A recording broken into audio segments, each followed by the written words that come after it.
பொய்கை பாலா முருகையா.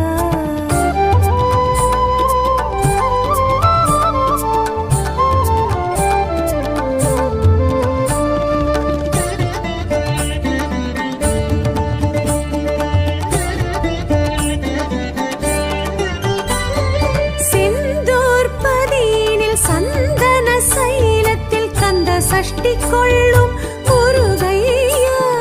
செந்தூர்பதியினில் சந்தன சைலத்தில் கந்த சஷ்டி கொள்ளும்